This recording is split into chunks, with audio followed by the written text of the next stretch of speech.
Why does central planning never seem to work? I mean, you'd think after centuries of experiments, revolutions, and 5-year plans that we would have found at least one shining example where putting the government in charge of the entire economy produced positive results. And yet we don't. And it isn't because all of the planners were just stupid, evil, or lazy. It's because the idea itself may have something of a fundamental flaw. Let's consider the aftermath of World War II, when all of a sudden this major wartime economy that the United States has been managing is now starting to wind down. We have millions of people demobilizing, coming out of the Army, Marine Corps, Navy, etc., and entering back into the economy.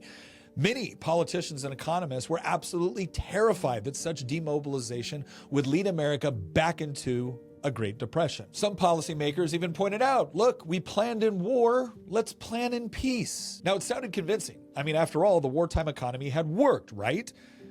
Except that rather than engage in the same sort of central planning that happened during the war, demobilization took place as scheduled, and the central planners didn't ultimately end up winning the argument. So America clearly descended into economic chaos, right? No. It actually entered into arguably one of the greatest economic booms in the entire history of the United States.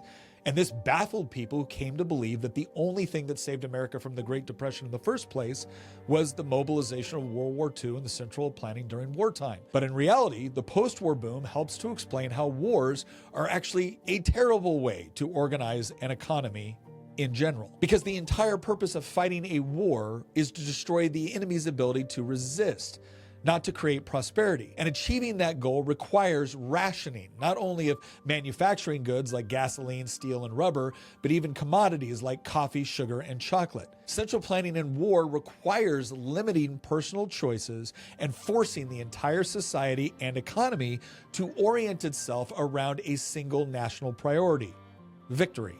And yes, governments can do that. Governments are actually pretty good at breaking things, rationing things, and redirecting entire industries by fiat. And in a war, central planning can be successful precisely because it suspends the normal decisions people make in their everyday lives. But that doesn't make their lives better. In fact, it often makes it much worse. They just put up with it during wartime because they understand that losing the conflict might mean losing their very way of life. But here's the thing.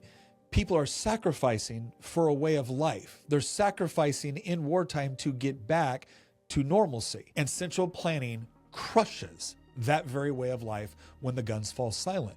Because the only way governments can keep central planning in place is to control people. And this exposes the biggest problem with central planning. The issue isn't the planning itself, it's the centralization of it. Think about it. All economic activity involves some kind of planning. Your grocery store plans what food to stock the shelves with. Every company plans an annual budget. The entire global supply chain consists of countless plans. When to build new container ships, what ports they should sail to, what cargo should they carry, and where should it all go. So the real question is not, should we plan? That just happens naturally. The real question is, who should do the planning? Should it be millions of individuals and businesses using their own knowledge, experience, and personal choices?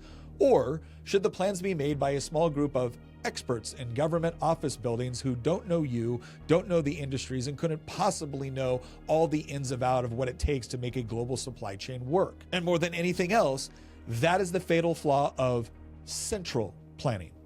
The planners never possess all the information they need to do it effectively. And once more, they can't possibly get all that information. It is literally impossible. No economist, no politician, and no committee that has ever existed could possibly gather the countless thoughts, desires, and ideas that billions of people use every day when they decide things like what to buy, what to build, where to work, how much they should save, or what risks they want to take to meet their goals. This is why central planning always produces shortages and surpluses at the same time. The planners operate with a fraction of the consequential knowledge that ordinary people use constantly without even realizing it. Even if these central planners are brilliant, honest, and have only the best of intentions imaginable, they will still fail because human knowledge is decentralized. And yet this fact hasn't stopped the new wave of planners who are now coming along and insisting that they aren't like Stalin or Mao. They just want to help people. But today's central planners don't have to be another Stalin or Mao to still be wrong. They're wrong because, as F.A. Hayek once said, the curious task of economics is to demonstrate to men how little they really know about what they imagine they can design. But it gets even worse, because there's another characteristic which always seems to shape centrally planned economies, whether it's communist, fascist, or somewhere in between. And that is totalitarianism. Because let's face it, the economy is not a machine to be fixed. It's not an engine that just needs to be restarted. The economy is literally billions of people engaging in voluntary interactions on a daily basis with the exchange of goods and services. In order to centrally plan that, in order to control that the way the central planners want to, totalitarianism becomes a must. Because to control the economy is to control all of us.